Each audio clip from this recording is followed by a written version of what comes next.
Bismillahirrahmanirrahim. Assalamualaikum warahmatullahi wabarakatuh. Alhamdulillah, wassalatu wassalamu ala rasulillah wa ala alihi wa sahbihi wa sallama tasliman katsira, amma ba'd. Puji dan syukur senantiasa kita panjatkan kehadirat Allah Jalla wa'ala yang telah berfirman, wa in ta'udhu ni'matallahi la tuhsuha innal insana lazalumun kafar. Dan kalaulah kalian ingin menghitung-hitung akan nikmat Allah Jalla wa'ala atas kalian, niscaya kalian tidak akan mampu menghitungnya. Innal insana lazalumun kafar. Sesungguhnya manusia itu pelaku kezaliman dan kekufuran.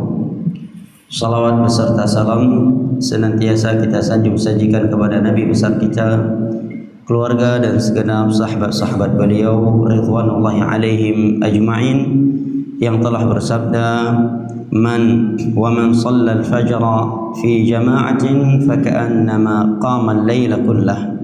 Barang siapa yang melakukan salat subuh berjamaah, maka pahalanya seakan-akan dia melakukan salat satu malam penuh.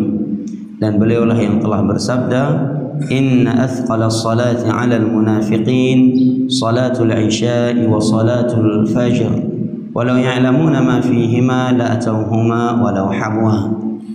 Dan kalau sesungguhnya salat yang paling berat bagi orang-orang munafik adalah salat isya dan salat subuh, walau ya'lamuna ma fihima la atawhuma walau habwa. Dan kalaulah mereka mengetahui hakikat keutamaan pergi melaksanakan salat isya dan subuh, la atawhuma walau habwa, niscaya mereka akan pergi melaksanakannya sekalipun mereka harus merangkak.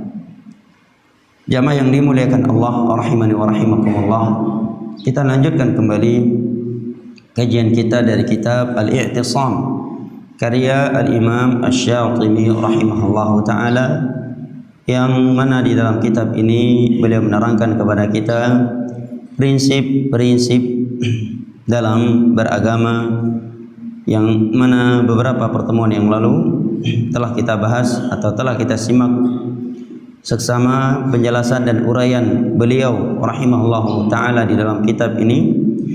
Maka telah kita ketahui prinsip beragama yang pertama beliau terangkan, yaitu kewajiban mengikuti Al-Quranul Karim dan hadis-hadis Nabi sallallahu alaihi wasallam dengan pemahaman mereka para sahabat Nabi, kemudian para tabi'in dan tabi'in.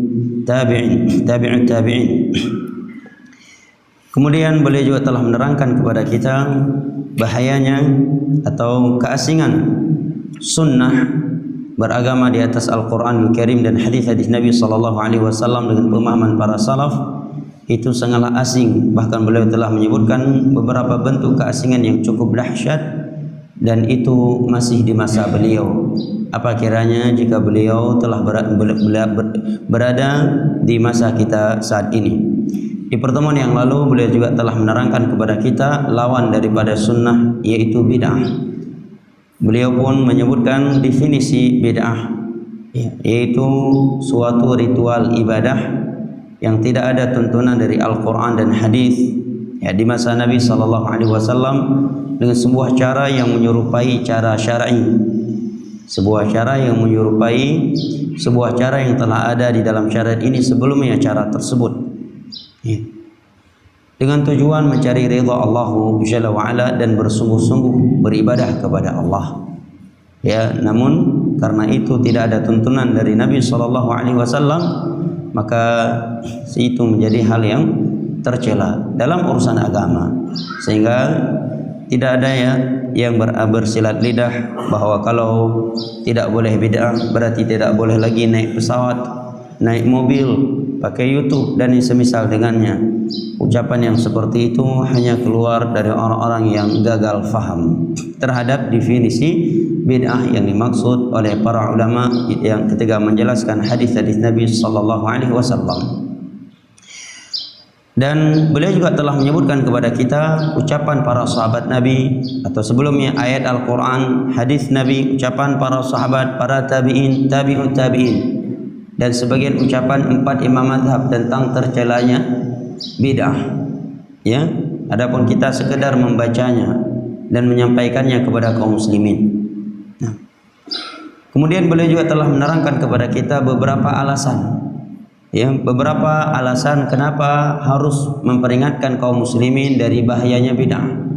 Maka beliau pun menguraikan efek-efek buruk, akibat-akibat buruk, nilai-nilai yang tidak baik di balik perbuatan bid'ah itu yang telah kita simak pada pertemuan yang lalu. Maka tidak ada angin untuk mencela pembahasan bahayanya bid'ah. Karena yang pertama kali menerangkan bahayanya bid'ah adalah Nabi SAW. Telah banyak hadis-hadis beliau dalam hal itu yang telah kita simak, sebagian apa yang telah disebutkan oleh penulis. Juga ayat Al-Quranul Karim. Kemudian para sahabat Nabi, kemudian para tabi'in, kemudian para tabi'ut tabi'in, kemudian ulama-ulama Islam yang datang setelah mereka seperti 4 imam mazhab. Dan tentunya seorang tidak akan risih mendengar pembahasan bahayanya bid'ah apabila dia bukan ahlul bid'ah dan apabila dia bukan orang yang suka melakukan bid'ah. Karena yang memperingatkan bahayanya bid'ah adalah Al-Quranul Karim, adalah hadis-hadis Nabi SAW, adalah para sahabat Nabi, para tabi'in, tabi'ut tabi'in, ya, serta ulama Islam yang datang setelah mereka seperti 4 imam mazhab. Sungguh mereka bukanlah orang-orang yang berada di atas hawa nafsu. Semua mereka sepakat, ya, bahwa yang namanya bid'ah itu tercela. Nah, ucapan mereka sepakat. Baik, berikut ini beberapa anggapan atau dalil yang disangka atau dipahami oleh sebagian orang karena gagal faham tentunya, yang mengira bolehnya bid'ah selama bid'ah itu hasanah. Walaupun sebenarnya jawaban syubhat ini telah dijawab oleh Imam Asy-Syatibi di beberapa pertemuan yang lalu secara umum, ya, secara umum bahwa tidak ada bid'ah hasanah karena beberapa alasan. Yang pertama, seluruh ayat, hadis, ucapan para sahabat, para tabi'in dan tabi'ut tabi'in yang menerangkan bahaya bid'ah tidak mengecualikan sedikit pun, ya, adanya bid'ah yang hasanah. Ini secara umum, ya. Yang kedua, di sana ada nas-nas. Di sebagian ayat atau sebagian tempat bunyinya umum, tetapi sebagian tempat yang lain dia terperinci. Maka yang umum ini dibawakan kepada nas yang terperinci. Tapi khusus bid'ah ini, setelah datang nas-nas yang umum, tidak ada nas lain yang merincikan, yang mengecualikan keumumannya tersebut dengan sesuatu. Nah, maka beliau akan sebutkan di sini beberapa dalil yang sebagian orang karena gagal faham tentunya mengira dengan hadis ini bolehnya melakukan bid'ah hasanah. Yang pertama kata beliau, atau sebelumnya kata beliau, sebagian mereka taksimul bid'ah ila hasanin wa qabihin wa raddi alaihim. Pembagian sebagian orang bahwa bid'ah itu ada yang baik, ada yang jelek beserta bantahannya. Lucunya sebagian orang ada yang mengirim screenshot kitab ini ke saya ketika saya selesai melakukan khutbah Jumat di sebuah daerah di Aceh, ya, kirim sampaikan khutbah bersempurna bebetul ini karena Imam Syatibi kepegah legayan dalam kitab Al-I'tisam na bidah yang god na yang bidah buruk. Padahal dari judul medang kata salah baca. Pada judulnya Taqsimul Bid'ah wa ila hasanin wa qabihin wa raddi alaih. Pembagian bid'ah, bahwa ada bid'ah itu ada yang hasan, ada yang buruk dan bantahannya. Menunjukkan apa? Ini judul mau dibantah oleh beliau. Ini orang, ya, ngambil kitab ngasih kesimpulan Imam Syatibi aja menyatakan ada bid'ah yang baik dan ada bid'ah yang buruk. Padahal dari judulnya saja Imam Syatibi mau membantah anggapan tersebut. Apalagi kalau dia baca di bawahnya, memang isinya bantahan terhadap orang yang menganggap ada bidah hasanah. Yang keun berlapik kitab, yang ke lapik kitab. Kaim dah dengar kan? Baik berlapik kitab, yang berlapik kitab. Cok judul hanya baca alih judul pun. Padahal judul dari penulis ya judul yang keliru dan beliau ingin menjawab, membantah judul itu. Ya, yang keun berlapik kitab. Nah, baca lapik kitab. Seperti misalkan orang buka kajian by YouTube. Siapa bilang musik itu halal? Musik itu haram. Siapa bilang riba itu haram? Hana dengar tahu ji. Dengar judul ji baca. Nyoti nah. Pegah ayo baru tahu pegah ribanya mandung harum. Nah ustaz je pegah by YouTube. Ya, hana mandung ribanya harum. Hana mandung musiknya harum. Hana mandung bidahnya buruk. Ngam baru baca judul hana gedengar atau ya. Imam Syatibi dia screenshot, saya screenshot balik ini setelahnya. Perhatikan. Rupanya hanya baca kitabnya. Ijo kirim lego. Ya. Foto judulnya kirim juga kan. Dikirim ke tuan. Ya. Belum pegahnya kitab 2006 belum kata mak aku baca, utama aku belajar. Imam Syatibi adalah orang yang paling tegas dalam masalah ini. Dan itu judul mau dibantah oleh beliau. Ini judulnya Taqsimul bid'ah ila hasanin wa qabihin wa raddi alaih. Anggapan pembagian bahwa bid'ah itu ada yang hasan, ada yang baik, ada yang buruk, wa raddi alaih, dan bantahan untuk anggapan ini. Baik. Kata beliau sebelum beliau menyebutkannya, kata beliau fa in qila thabata fi syari'ah ما يدل على تخصيص تلك العمومات وتقييد تلك المطلقات فلذلك قسم الناس بدع ولم يقوموا بذمها على الإطلاق. Kata beliau, ini juga dipahami oleh sebagian orang yang tidak membaca setelahnya. Kata Imam Asy-Syatibi, fa in qila, apabila ada yang berkata, ada yang beranggapan. Nih, beliau menyebutkan syubhat secara umum sekarang. Apabila ada yang berkata, kenapa dikatakan bid'ah itu semuanya sesat? Padahal ada beberapa dalil dalam agama ini yang mengkhususkan, mengecualikan keumuman ayat dan hadis yang berbunyi bahwa seluruh bid'ah hasan, seluruh bid'ah itu sesat. Kalau mau dikaji ada di sana dalil-dalil yang mengecualikan bid'ah hasanah. Karena anggapan seperti ini salah dalam memahami beberapa dalil, kata Syekh, maka sebagian orang ada yang membagikan bid'ah menjadi beberapa bagian dan mereka tidak mau mencela bid'ah secara umum. Maka kata beliau, wa hasilu ma dzakaru min dzalika yarji' ila iskalain. Kesimpulan pegangan mereka semua itu kembali kepada dua iskal, dua nas yang mereka gagal faham.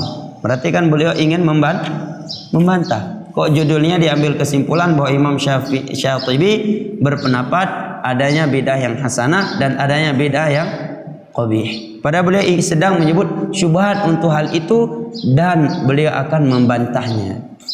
Jelas ya, Imam Syafi'i ini ulama Syafi'i, meninggal pada tahun 790 Hijriah dan di masanya golongan Wahabi. Karena Syekh Muhammad bin Abdul Wahab yang dituduh sebagai tokoh Wahabi dan beliau berlepas sendiri dari tuduhan tersebut, beliau baru ada pada abad ke-12, nyoganya abad ke-7. Leher tahun padum berarti 500 tahun. Segolong Syekh Muhammad bin Abdul Wahab yang meninggal. 500 tahun. Golong na Wahabi mungkin yang tulis kitabnya oleh Wahabi karuh dah pegah kakinang pemahaman Ibnu Taimiyah kan? Atau kakinang pemahaman Abdul Wahab Wahabi. Tapi gaya yang tulis kitabnya dan meninggal segolomna seruan-seruan bahaya Wahabi. Ya 500 tahun segolom Syekh Muhammad bin Abdul Wahab dan gaya yang bermazhab Syafi'i. Ulama besar dalam mazhab Asy-Syafi'i. Nah, mungkin yang tulis tahun 80 Masehi, 60 Masehi atau 40 Masehi, kada pegah mungkin nak kinang syubhat Wahabi baca gaya, maka je tulis lagi ho. Tapi nyo gaya meninggal segolom na Wahabi. Ya, 500 tahun gaya meninggal segolom Syekh Muhammad bin Abdul Wahab dah datang. Nah, maka berikut ini beberapa dalil yang dipahami oleh sebagian orang dan itu gagal paham tentang bolehnya bidah hasanah. Yang pertama adalah hadis yang diriwayatkan oleh Al-Imam Al-Bukhari dari sahabat Abu Hurairah radhiyallahu anhu, yaitu hadis Nabi sallallahu alaihi wasallam yang berbunyi, "Man sanna sunnatan hasanatan kana lahu ajruha wa ajru man amila biha la yanqusu dzalika min ujurihim syai'a wa man sanna sunnatan sayyi'ah kana 'alaihi wizruha wa wizru man amila biha la yanqusu dzalika min awzarihim syai'a." Barang siapa yang memberikan contoh sunnah yang hasanah, Nabi bilang apa? Sunnah yang hasanah, bukan bid'ah yang hasanah. Barang siapa yang melakukan sunnah hasanah, maka bagi dia pahala telah melakukan bid'ah hasanah sunnah hasanah tersebut, dan pahala orang-orang yang melakukan sunnah hasanah tersebut sebab dia, tanpa mengurangi pahala mereka sedikit pun. Artinya dia mendapatkan dua pahala dari dua sisi. Sisi yang pertama karena dia sendiri telah melakukannya. Sisi kedua orang lain, dari sisi orang lain melakukan kebaikan tersebut disebabkan dia. Misalkan sebab dia ada 10 orang mengenal hidayah, mengenal tauhid, mengenal sunnah. Seumur hidup mereka menerapkan tauhid, menerapkan sunnah. Setelah mereka mendapatkan hidayah tersebut sebabnya, maka seumur hidup hidayah yang mereka lakukan tersebut mengalir kepada orang yang telah menjadi sebab mereka dapat hidayah, walaupun ini orang telah berada dalam kuburannya, tanpa mengurangi pahala mereka sedikit pun.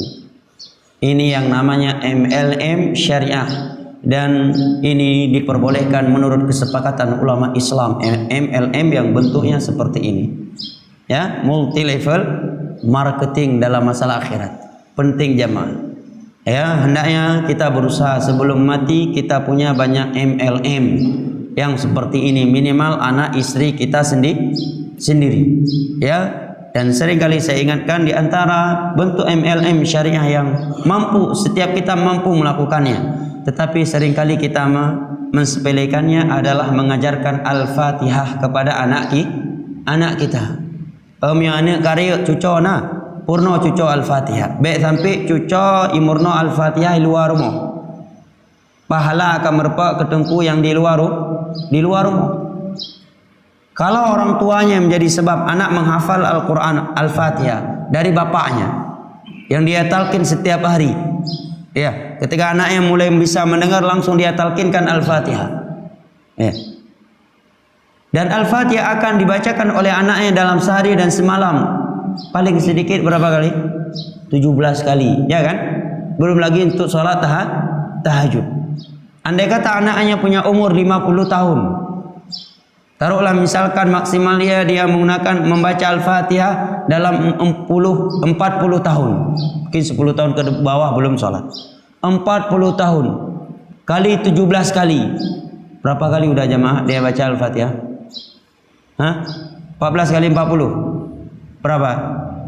14 kali 40. Berapa Pak Gito? 5.600. 5.600. Tum sarjana matematika ya? Teknik, Masya Allah. Oh ya, teknik bagai itu hitung juga ya. 5.650. 5.600 kurang lebih lah ya. Masya Allah, berarti 5.600 kali dia baca Al-Fatihah. Satu huruf Al-Quran berapa pahalanya? 10. Dukna pahala ya hai. Dukna pahala orang yang sudah mengajarkan Al-Fatihah kepada dia. Makanya jamaah, jangan sampai anak kita mengambil Al-Fatihah dari selain kita. Jangan sampai. Karena saya kira sebodoh-bodohnya Muslim Al-Fatihah pasti jud, nyo kan? Ya, ditalkinkan dari semenjak anaknya bisa mendengar, hendaknya dia ulang-ulang Al-Fatihah. Sering dia setel merotal Al-Fatihah. Ini seringkali kita sepelekan jemaah. Begitu kita udah masuk kuburan baru sadar alhaqumut takatsur hatta zurtumul maqabir. Baru kita berkata, kenapa anak saya tidak tahu salat dari saya? Aduhai kalau anak saya tahu Al-Fatihah dari saya. Aduhai kalau anak saya tahu wudu yang benar dari saya. Aduhai kalau anak saya bisa baca Al-Quran dari saya. Aduhai anak saya tahu tauhid, tahu syirik, tahu bid'ah, tahu sunnah dari saya. Dudna ka pahala kalian sampai hari kiamat datang, itu pahala semuanya mengalir. Walaupun bukan dari anaknya, ada teman 5 orang dapat hidayah Allah Jalla wa'ala, dan dia sebabnya seluruh pahala mereka di atas hidayah tersebut mengalir kepadanya dengan sempurna dan tanpa mengurangi pahala mereka sedikit pun. Dudna pahalanya. Maka Nabi SAW bersabda kepada Ali, la yahdiyallahu bika rajulan wahidan khairul laka min humrin na'am. Wahai Ali, apabila Allah memberikan hidayahnya kepada seseorang dan engkau adalah sebabnya, maka itu lebih hebat, lebih bagus daripada onta merah. Onta merah adalah simbol kekayaan orang Arab di masa itu. Tidak semua pemilik onta memiliki onta merah di masa itu. Ya, kalau sekarang mungkin ya seperti Lamborghini lah, mobil yang paling mahal, betul ya? Baik. Nah, Nabi menyatakan barang siapa yang melakukan sunnah hasanah. Barang siapa yang melakukan sunnah hasanah. Kenapa? Serupan. Kenapa? Serupan. Hah? Nah, kesurupan bukan? Hah? Oh, namanya. Kalau serupan maksudnya di rupiah. Ya, baik. Barang siapa yang melakukan sunnah hasanah, maka bagi dia pahalanya dan pahala orang-orang yang melakukannya tanpa mengurangi pahala mereka sedikit pun. Sebaliknya, barang siapa yang melakukan sunnah yang sayyi'ah, sunnah yang sayyi'ah, yang buruk, maka bagi dia dosa sunnah sayyi'ah tersebut dan dosa orang-orang lain yang melakukannya karena dia harus memikulnya, harus bertanggung jawab di hadapan Allah tanpa mengurangi daripada dosa mereka sedikit pun. Nah, katanya di sini ada bid'ah hasanah, buktinya Nabi menyatakan barang siapa yang melakukan sunnah hasanah. Maka jawabannya kata Syekh Imam Asy-Syatibi, al-hadis laisa al-muradu bihi al-ikhtira'u al-battah. Sungguh bunyi hadis tidak menunjukkan bolehnya mengada-adakan perkara baru, ibadah baru dalam agama. Kan hanya dalam hadis bunyinya seperti itu. Bunyi hadis hanya barang siapa yang melakukan sunnah hasanah maka demikian dan demikian. Dan barang siapa yang melakukan sunnah yang sayyi'ah maka demikian demikian.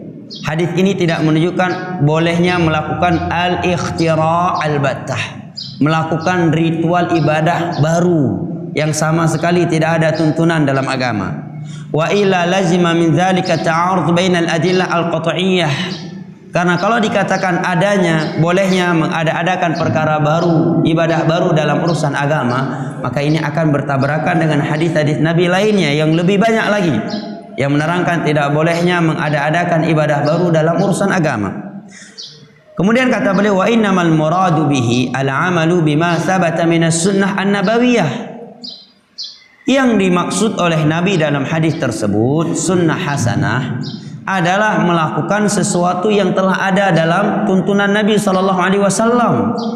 Kemudian dia praktekkan di saat manusia, di saat kebanyakan manusia telah melupakannya atau tidak sedang melakukannya. Dia pun melakukannya, akhirnya manusia menjadi ingat akan sunnah tersebut.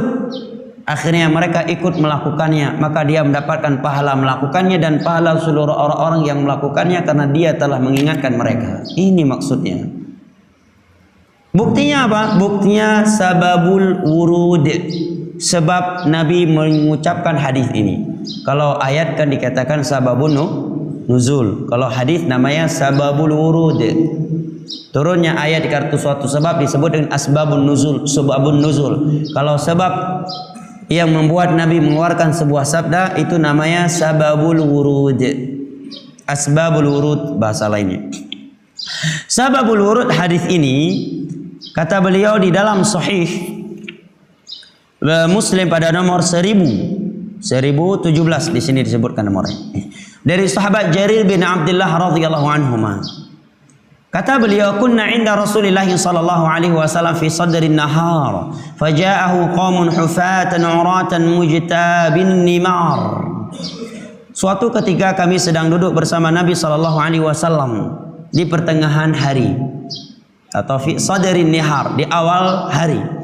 Tiba-tiba datang sebagian sahabat lainnya dari peperangan. Mereka tidak beralas kaki, tidak berpakaian, maksudnya pakaiannya compang-camping.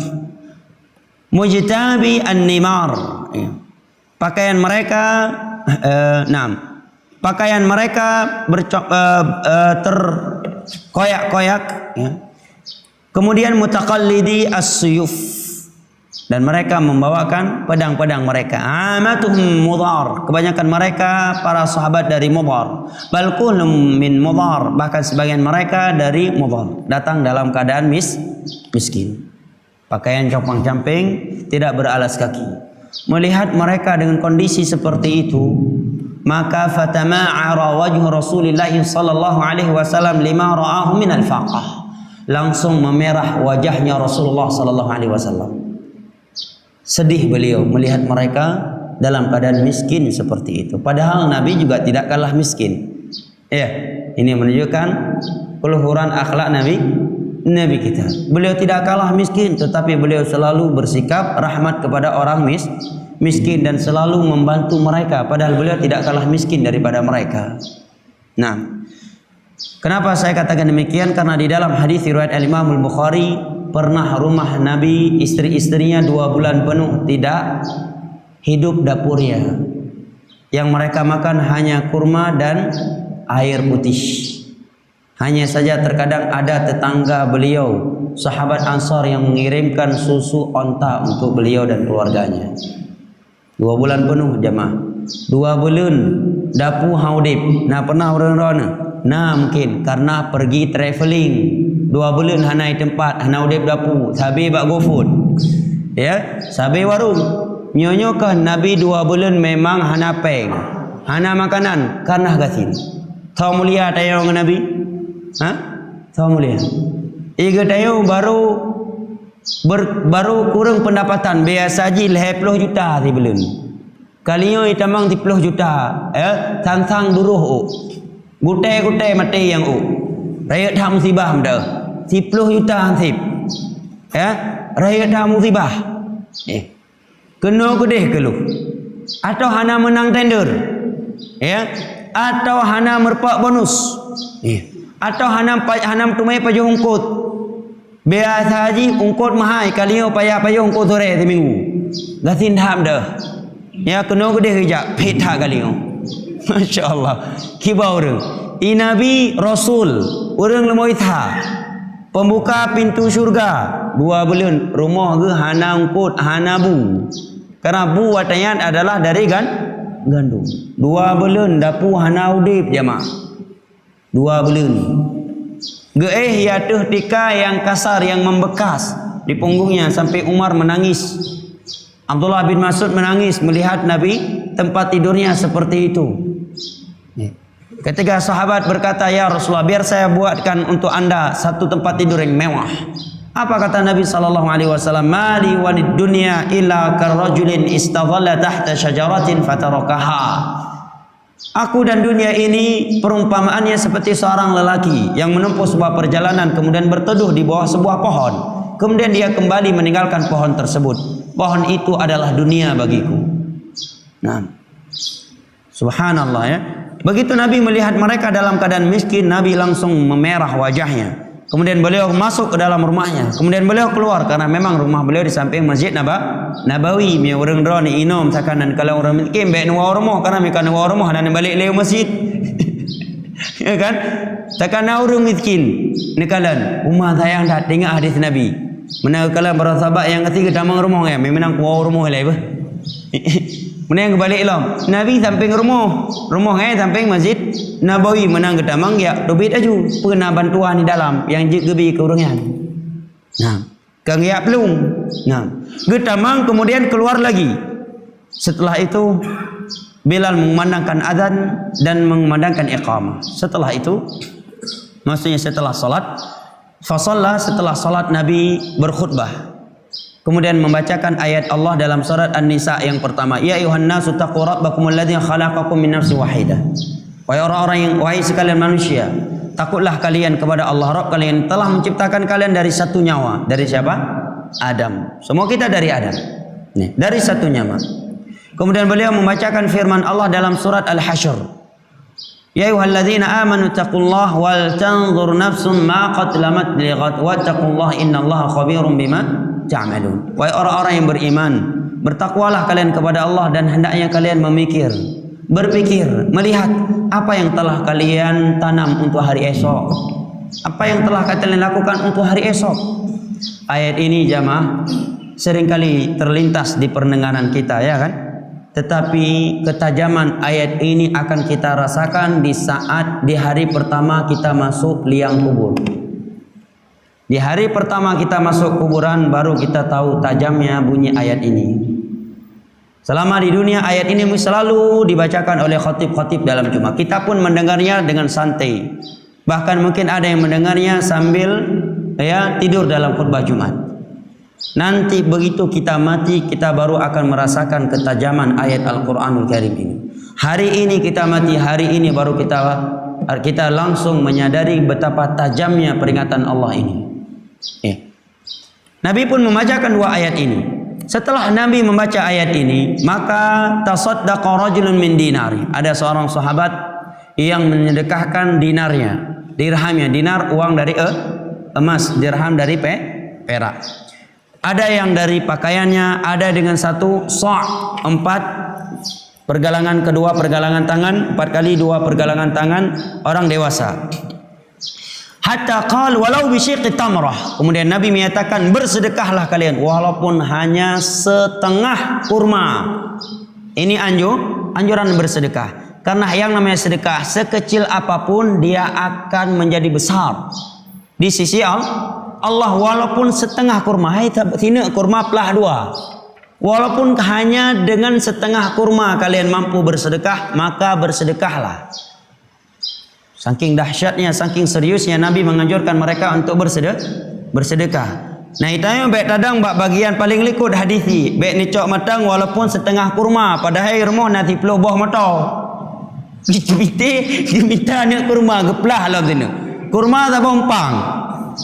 Gecok tina kurma geplah lah gepegah oleh Nabi walau setengah kurma nyan bahlul nyan Akai Abu Nawas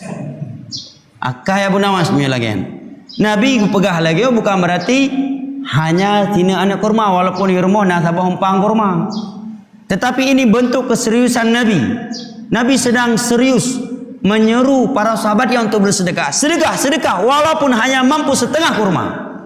Tapi enggak ada sahabat Nabi yang datang geplah kecoan sini kurma geplah 2. Nyo kata sikan, gelung sikan karena perintah Nabi walaupun sikan kurma. Tidak. Ya, ini namanya al-mubalaghah dalam bahasa Arab. Ya, karena serius. Ya, sungguh-sungguh. Jelas ya? Walau bi syiqqi tamrah. Qala faja'a rajulun minal ansar bi suratin kanat kaffuhu ta'jizu anhu. Maka datanglah seorang sahabat Nabi dari Ansar, dia membawa surah. Surahnya bahasanya kita bahatakan umpang beruh, guni. Ya, apa bahasa Indonesia umpang guni? Karung, ya. Satu karung yang mana pundaknya itu sudah mulai lemah. Dia sudah mulai lemas, hampir tidak mampu membawa karung tersebut. Menunjukkan ada isinya karena miumpang so kah mungkin naik ba. Ya kan? Ben jaran compang matang. Pudu ateku asotan. Nyompang na so. Makanya beliau enggak mampu bawa. Berarti beliau paling banyak. Bal qad ajiz. bahkan dia sampai sudah enggak mampu bawa lagi. Penuh karungnya. Qala thumma tataba'an nas. Begitu orang melihat ini orang bersedekah luar biasa, satu karung penuh, maka manusia pun langsung berlomba-lomba bersedekah. Ya. Sampai-sampai kata sahabat Jarir, aku melihat dua tumpukan besar di depan Nabi. Satunya tumpukan makanan, satunya lagi tumpukan pakaian. Sebab siapa jamaah? Sebab sahabat tadi yang membawa satu karung, yang lain tadinya kan cuma dirham, dinar, ya, pakaian taboh. Pai kalian enggak yang taboh umpang ba. Hai kembali, maka yang lain cemburu, para sahabat cemburu akhirat. Nyan model para sahabat Nabi. Tidak pernah mereka saling cemburu dalam urusan dunia sesama mereka. Tidak ada perselisihan di antara sahabat Nabi dikarenakan dunia. Ya. Semuanya demi akhirat. Ya. Dan sesuai dengan ijtihad mereka. Nah, maka aku melihat wajah Rasulullah SAW pun berubah. Beliau senyum dan wajahnya berseri-seri. Setelah itu baru Nabi petubit hadis bunuh. Kan dia kepegat malut para sahabat. Petubit hadis bunuh kan. Ya. Setelah itu Nabi baru berkata, man sanna fil islami sunnatan hasanah. Barang siapa yang melakukan sunnah hasanah, bagi dia pahalanya dan pahala orang-orang lain yang mengikutinya. Sedekah sekarang sedekah bid'ah atau bukan? Sedekah bagian dari sunnah Nabi bukan? Sudah ada belum ayat dan hadis yang memerintahkan kita untuk sedekah? Ada. Lehnya baru gepeleh hadisnya oleh Nabi. Bukan setelah para sahabat Nabi gemeratib 7 ribu baru gepegah oleh Nabi. Man fil sanna fil islami sunnatan hasanah falahu ajruha wa ajru man amila biha. Atau leh kanduri jerat baru gepegah oleh Nabi. Man sanna fil islami sunnatan hasanah. Barang siapa yang melakukan sunnah hasanah, bagi dia pahalanya dan pahala orang-orang yang melakukannya. Atau setelah melakukan zikir setelah solat 5 waktu dengan zikir, dengan konteks zikir yang tidak ada tuntunan dari Nabi dan dengan cara yang tidak pernah dilakukan oleh Rasulullah. Kemudian Nabi datang menyatakan, man sanna fil islami sunnatan hasanah falahu ajruha wa ajru man amila biha la yanqusu dzalika min ujurihim syai'a. Bukan. Tetapi setelah para sahabat bersedekah, mereka bersedekah karena Nabi sedang marah memerintahkan mereka untuk bersedekah. Jelas ya? Dari sababul wurud bisa kita pahami bahwa hadis ini tidak ada angin sedikit pun untuk memperbolehkan bid'ah yang hasanah. Jelas ya? Kemudian jawaban lainnya di dalam hadis Nabi menyatakan sunnah hasanah. Nabi tidak menyatakan bid'ah hasanah. Maka kalau sunnah kita katakan ada sunnah hasanah dan ada sunnah sayyi'ah sebagaimana bahasa hadis Nabi. Adapun bid'ah semuanya sesat. Kenapa demikian? Nabi yang menyatakan kullu bid'atin dhalalah dan tidak ada hadis Nabi yang menyatakan ada bid'ah hasanah. Jelas ya?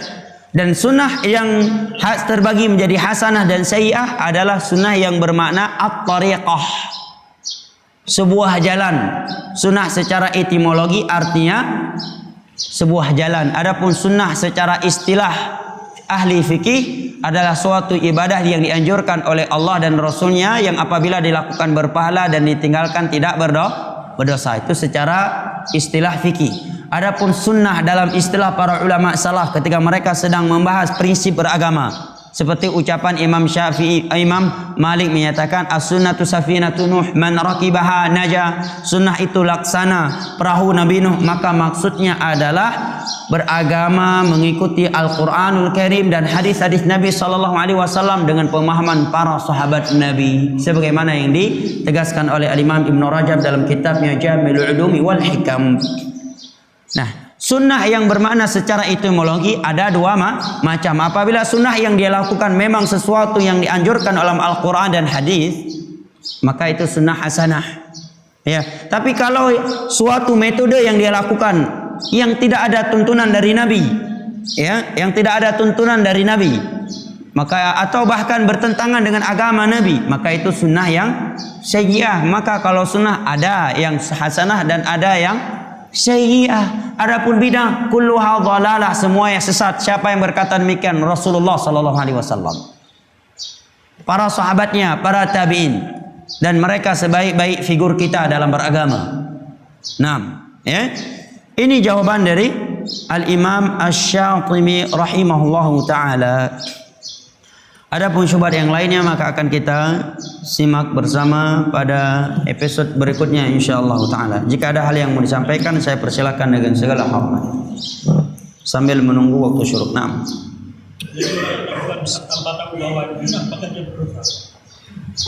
Baik, barakallahu fik. Orang yang melakukan bid'ah karena tidak tahu itu bid'ah. Secara umum al-jahl, ya, kebodohan, ketidaktahuan itu terbagi menjadi dua. Yang pertama, ketidaktahuan karena memang dia i'rad, tidak punya keseriusan untuk mempelajari agama Allah. Akhirnya selalu tidak tahu. Yang disebut oleh para ulama al-jahlu bil i'rad, tidak tahu karena berpaling. Memang tidak mau belajar karena orang lagian. Mio kana orang pegah baru gedinga, tapi giak mita giak belajar agamanya hangtim. Maka apabila kebodohannya karena berpaling tidak mau belajar, maka ini bukan uzur syar'i kata para ulama. Ya.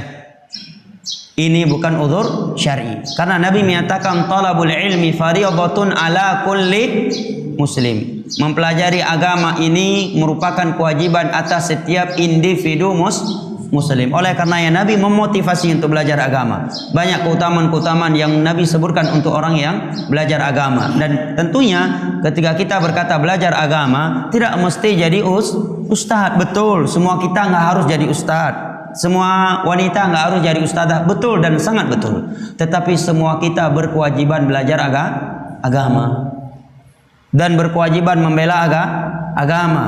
Sesuai dengan kemampuan dan kapasitas masing-masing. Ini yang pertama. Yang kedua, apabila ketidaktahuannya tersebut karena belum sampai ilmu kepadanya dan dia sudah berusaha untuk mempelajarinya namun dia belum tahu atau ada syubhat yang sangat dahsyat, dia akhirnya karena syubhat tersebut dan dia sedang mencari kebenaran bukan karena hawa nafsu dia melakukannya, maka kata para ulama diharapkan dia dimaafkan oleh Allah dan mendapatkan pahala niat yang baiknya, bukan pahala ibadah tadi. Karena namanya ibadah diterima oleh Allah kalau memenuhi dua syarat, ikhlas dan sesuai dengan tuntunan Nabi. Demikian jawaban Syekh Muhammad bin Shalih Al-Utsaimin ketika beliau ditanyakan orang yang suka melakukan bom bunuh diri. Kata Syekh, bom bunuh diri ini penyimpangan dalam Islam dimanapun dia lakukan. Baik ketika dia lakukan di medan perang yang syar'i, itu tetap nggak boleh. Ya, walaupun di jihad yang syar'i misalkan, sedang perang dengan Yahudi misalkan, yang mereka sedang memerangi kaum musyrikin, kaum muslimin, dia lakukan bom bunuh diri. Sepakat seluruh ulama Islam di masa ini itu tidak boleh. Ulama-ulama yang mengikuti manhajus salaf. Kenapa tidak boleh? Yang pertama karena itu namanya bunuh diri, bukan aksi yang bela diri. Kenapa? Karena ketika dia ledakkan bom, siapa yang mati duluan? Dia kan? Dia. Makanya kata para ulama ini hadis nggak bisa dikiaskan kepada sahabat Nabi yang melakukan perang sendirian masuk ke barisan kaum musyrikin dengan pedang. Beliau ayunkan pedangnya dan beliau memang ahli pedang. Ya, ahli pedang. Ya, diayunkan pedangnya oleh beliau. Beliau masuk ke barisan tersebut seperti gunting yang memotong. Ya, kedua, memotong sehelai kain. Beliau keluar lagi sampai 3 kali beliau mati. Ya.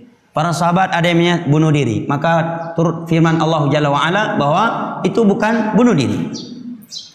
Itu bukan bom bunuh diri. Kenapa? Karena ada perlawanan di situ. Dan musuh mati sebelum dia mati. Jelas? Musuh mati sebelum dia mati. Buktinya 3 kali berulang kali yang ketiganya beliau baru meninggal. Dan ada usaha di situ. Dan beliau ahli. Sedangkan bom bunuh diri begitu meledak bom, siapa yang pertama kali mati? Dia, bukan musuh. Ya, musuh belum tentu mati semua. Dia udah pasti mati. 100% dia mati. Kalau orang yang masuk tadi 90 sekian persen dia mati, maka tidak dinamakan bunuh diri. Jelas ya? Kemudian bom bunuh diri pun bisa menyebabkan mati anak-anak, kaum wanita, orang-orang tua, dan itu nggak boleh dalam jihad syar'i. Andai kata itu jihad syar'i, anak-anak nggak boleh dibunuh dalam Islam. Kaum wanita nggak boleh. Orang kakek-kakek ditawan, kecuali tak bisa terelakkan. Tempat ibadah mereka nggak boleh dihancurkan dengan bom bunuh diri, itu semua akan terjadi. Betul? Ya. Apalagi bom bunuh dirinya di tengah-tengah kaum muslimin terhadap orang-orang kafir yang mereka zimmi, yang mereka kafir musta'min atau kafir mu'ahad. Tetapi kata Syekh, ini perbuatan salah. Tetapi bagaimana orang tersebut apabila orang tersebut melakukannya karena ada orang yang doktrin? Saya kan anak muda, baru taubat, ya tadinya anak pang, icok direkrut, ipiyo ele, nyokah mihana katume jalan pintas tamang surga mati pasti athon raka kah? Kalau mati ke? Nyo payah kami ta jalan pintas masuk surga. Mana pang ginang langian? Hai tambang ayu. Nyo kan? Kamu dah maksiat membunuh begitu dosa, masya Allah kalau mati sekarang kamu surga neraka yang paling bawah. Tapi Allah Maha Pengampun. Ada amalan pintas masuk surga. Jihad. Bawakan ayat hadis tentang keutamaan jihad. Ya. Kemudian dibawa ke kasih syubhat untuk mengkafir-kafirkan Polri dan TNI. Ya. Kasih syubhat. Wa man lam yahkum bima anzalallahu fa ulaika humul kafirun. Orang yang tidak berhukum dengan hukum Allah, dia kafir. Lihat tuh Polri, TNI, hukumnya hukum Belanda. Mereka kafir. Kalau kafir, waqtuluhum haitsu taqifdumuhum. Bunuhlah orang-orang kafir dimanapun kamu mendapatinya. Anak ayah umpam agama kan nyorat. Betul juga ya. Terjadilah bom bunuh diri, bom Bali 1, bom Bali 2, bom Marriott. Dia melakukan bom Marriott anak muda aja mah. Sering ke masjid, takmir masjid di daerah, sebuah daerah, kena syubhat, kena doktrin. Anaknya pendiam, akhlaknya masya Allah. Inilah ya kelirunya ucapan sebagian orang, belajar akhlak, adab. Kita belajar adab biar lembut hati kita. Akidah nggak diajarkan, itu jadinya. Itu jadi Khawarij jadi. Khawarij di masa Ali yang membunuh Ali, yang membunuh Utsman, sebagian mereka hafal 30 juz Al-Quran. Sebagian besar mereka. Sebagian besar mereka ahli puasa Daud. Salat malam kena syubhat. Ya. Ada seorang Khawarij di Yaman, ketika saya di Yaman, anak muda, hafiz 30 juz Al-Quran. Dia yang memberondong guru saya pakai AK-47, Syekh Abdurrahman Al-Hadini. Karena beliau selalu bantah syubhat-syubhat ISIS, syubhat Al-Qaeda. Dia kena paham Al-Qaeda. Ya, kemana-mana berjubah, ke imamah. Imam masjid besar di kota Aden, suaranya cukup indah. Ada di YouTube, saya lupa namanya. Ya, bisa dibuka di YouTube. Orangnya masya Allah, anak muda, umurnya 20 tahun. Dia yang berondong Syekh Abdurrahman. Kena paham Khawarij. Ya, kembali lagi ke pertanyaan Syekh Abdurrahman tadi. Bahaya jamaah kalau nggak belajar akidah. Ya, untuk apa akhlak bagus kalau akidahnya rusak? Akhlaknya bagus, hafiz Al-Quran tapi pahamnya Khawarij. Ya, bagus akhlaknya, hafal Al-Quran, pahamnya Al-Qaeda, pahamnya ISIS, pahamnya Murja, pahamnya Mu'tazilah. Sia-sia akhlaknya. Nah, Syekh Utsaimin menyatakan ini perbuatan katakan sesat. Tapi dia yang melakukannya karena doktrin, karena dia tidak tahu, dia kira itu yang benar, itu jihad syar'i. Karena dai-dai yang memberi syubhat kepada dia, yang ngasih doktrin ke dia, dan dia ingin masuk surga dengan hati yang tulus, semoga dia dapat pahala niat baiknya. Adapun perbuatannya dia nggak dapat pahala mati syahid, karena itu bukan mati syahid. Tapi semoga Allah menghapuskan dosanya dan memberikannya pahala niat yang baik, karena dia menjadi korban penipuan tadi. Itu korban penipuan, karena kalau itu jalan pintas masuk surga pasti ustadznya dulu yang akan melakukannya, ya kan? Jalan pintas masuk surga, aku pada juk degop, pada juk keror, kanek ror, keinang ror tu, ya kan? Kepujuk kanek gop. Kalau itu benar-benar jalan pintas, dia kasih ke anaknya kan? Ya, mending kan? Ya, ke anaknya dia kasih. Kenapa dia tinggal di Qatar justru di dalam istana raja, istana presiden? Ya, di Qatar yang mengeluarkan fatwa bom bunuh diri boleh. Kenapa dia nggak pergi jalan ke sana bom bunuh diri? Anaknya kok justru disekolahkan ke Amerika, ya kan? Jok bana, boh bananya jalan pita masuk juga bak urin yang tabah, bak cucok membeti peluh boh, ya kan? Tak bereh, mandu merpok yang surga tinggal, cukup mengat. Ya, cuma itulah otak kan sudah didoktrin jamaah. Nah, kesimpulannya kata Syekh, semoga dia dapat pahala dengan niat yang tulusnya. Demikian juga tadi orang yang jatuh ke dalam suatu ibadah yang sebenarnya itu tidak ada tuntunan dari Nabi, tetapi karena ngan awam, anampum, ya maka kata Syekh Syatibi kalau dia awam jangan dicela. tidak dikatakan ahlul bidah.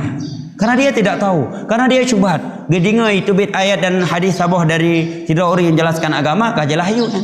Itu bit ayat keumuman ayat anjuran berzikir, keumuman hadis anjuran berzikir. Maka dia pun melakukan dengan niat yang tulus, bukan hawa nafsu. Tapi masalahnya orang-orang yang sudah tahu. Misalkan dia udah belajar agama, kan nggak mungkin dia nggak tahu zikir Nabi setelah sholat 5 waktu kah? Mungkin. Misalkan sekolah udah sampai ke Mesir, udah sampai ke Sudan, ya, atau sekolahnya di Indonesia, dia udah bisa baca kitab, menang buka kitab Al-Adhkar Imam Nawawi misalkan, paling dekat lah, atau paling mudah lagi Sahih Bukhari, langsung ada bab khusus di sana, kontek zikir Nabi setelah sholat 5 waktu.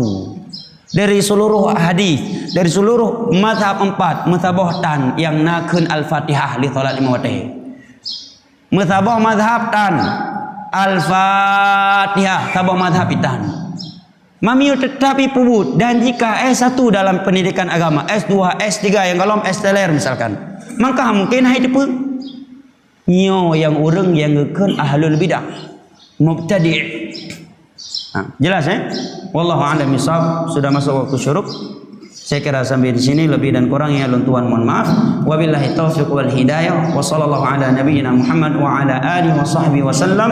Wa akhiru da'wana alhamdulillahi rabbil alamin. Wassalamu alaikum warahmatullahi wabarakatuh.